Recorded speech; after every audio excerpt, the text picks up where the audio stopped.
Hey everyone, welcome back to The Explainer. Today we're going on a totally fascinating historical journey into the origins of absolute executive accountability. We're going to look at a system that was specifically designed to keep the most powerful rulers on earth completely in check. And, in the spirit of this rich history and its traditional focus on the text rather than the person, you won't be seeing any character drawings today.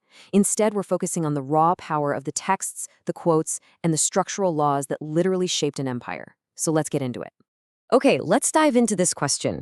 Can a ruler be sued? It sounds like a modern constitutional debate, right? But we're actually talking about the 7th century Islamic Caliphate. This is the radical concept of holding the absolute most powerful people on earth legally accountable.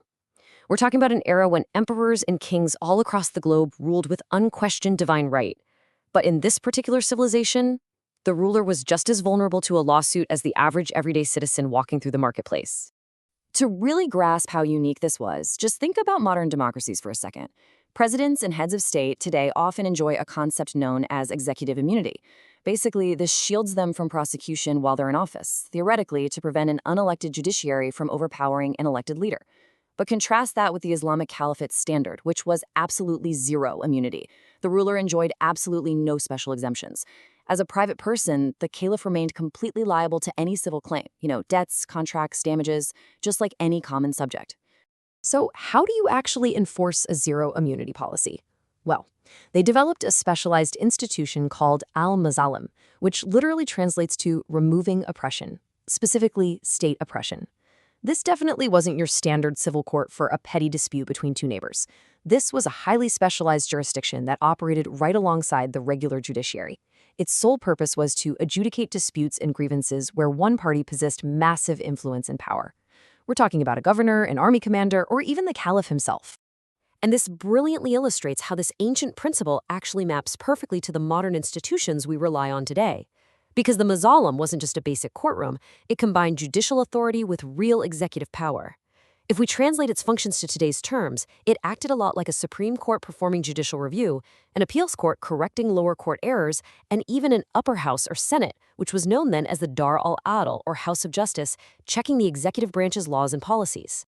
Now, this incredible institution didn't just appear out of nowhere overnight. It evolved organically. It started from core principles against bribery back in the prophetic era, moved to strict judicial independence under the first caliphs, and finally crystallized into formal tribunals in the Umayyad and Abbasid empires. Let's trace exactly how this unfolded. It all really starts here, setting the ultimate precedent against government bribery. There was a tax collector named Ibn al-Utbiyah who returned from his duties with state wealth, but he also brought back some extra wealth, claiming it was a gift given to him personally. Well, the Prophet Muhammad immediately addressed this publicly, completely exposing the loophole. He asked, why doesn't he stay in the house of his father and mother until his gift comes to him if he is truthful? By doing this, and with a bit of a wry challenge to that absurd excuse, he established that taking advantage of a government post for personal gain is a mazlama, an act of state injustice that must be aggressively eradicated. Simply renaming a bribe to a gift absolutely did not change the law. Fast forward a bit to the era of the first caliph, Abu Bakr. Here we see the Mazalim principles acting as a direct check on executive orders. Some really powerful tribal influentials from Banu Tamim approached Caliph Abu Bakr, asking for a grant of useless, swampy public land to cultivate. The caliph consulted his immediate advisors, they all agreed, so he wrote up an executive order granting them the land. But a major constitutional check was just about to happen. So the tribal leaders took this official document to Omar for him to serve as a witness. Omar read the caliph's executive order, literally spat on it, and wiped the ink away, completely obliterating the grant. Talk about a harsh veto. When a very frustrated Abu Bakr was confronted about who was really in charge, Omar challenged the caliph, asking, if you consulted those who were around you, did you consult all the other Muslims and were they pleased with it? Omar boldly used his Mazalim powers as a chief judge to overturn the caliph's decision. And the reasoning is fascinating, because public land belonged to all Muslims. Giving it away required the consultation of all representatives, not just the caliph's inner circle. And Abu Bakr conceded to the law. Let's move to the next phase and see how this precedent builds when Umar himself actually becomes caliph. Umar is now the most powerful man in the empire, but he gets taken to court over a property dispute regarding a garden by a regular citizen named Ubay. Because Umar is the caliph, there is an obvious, glaring conflict of interest. so an independent judge named Zayd ibn Thabit is appointed to hear the case. When Caliph Omar walked into the judge's house, the judge naturally tried to offer him a premium seat, a nice cushion, out of respect for his executive office. But Omar refused it immediately, delivering a pretty striking rebuke. He said, "You have been unfair in your judgment at the outset, O Zayd. Rather let me sit with my opponent."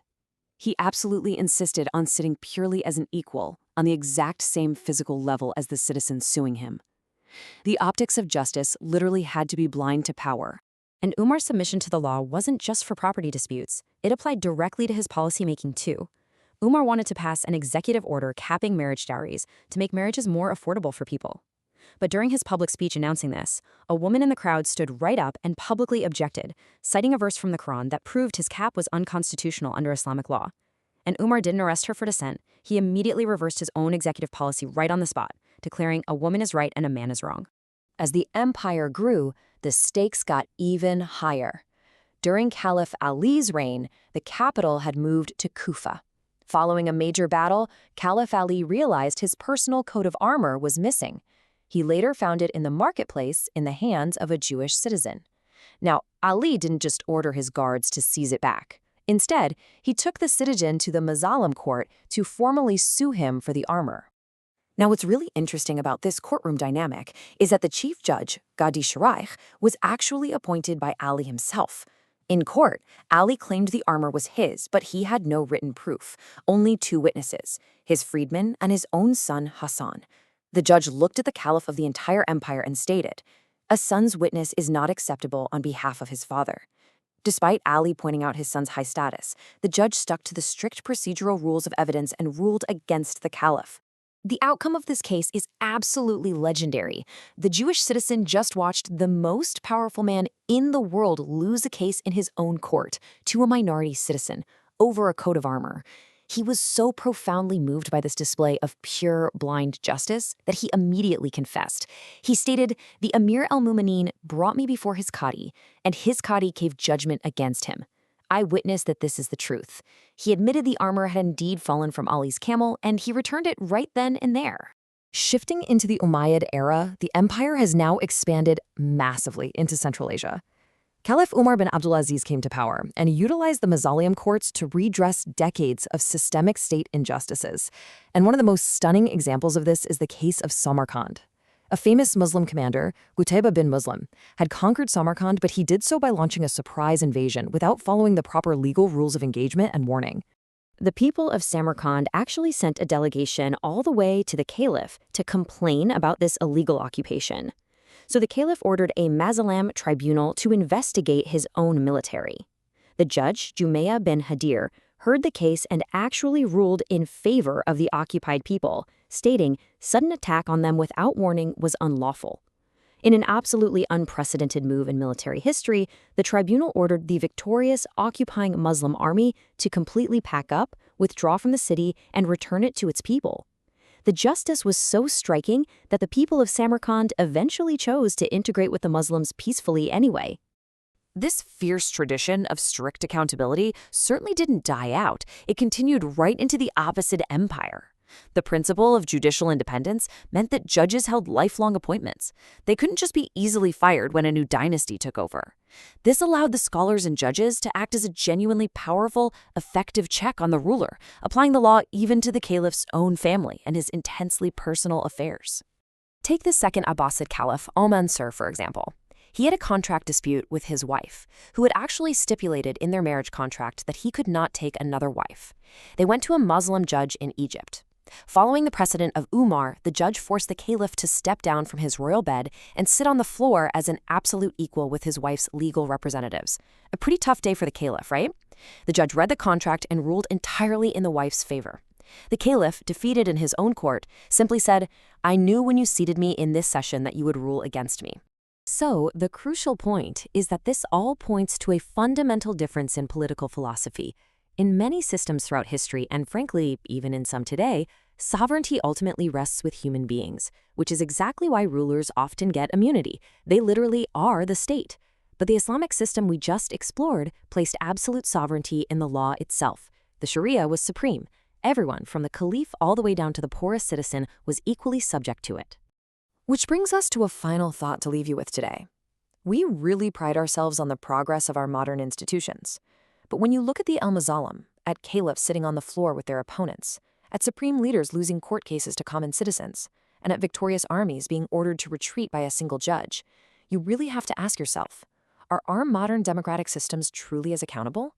Do our institutions hold today's leaders to this breathtaking 7th century standard of justice? Thank you so much for joining us for this explainer, and keep questioning the world around you.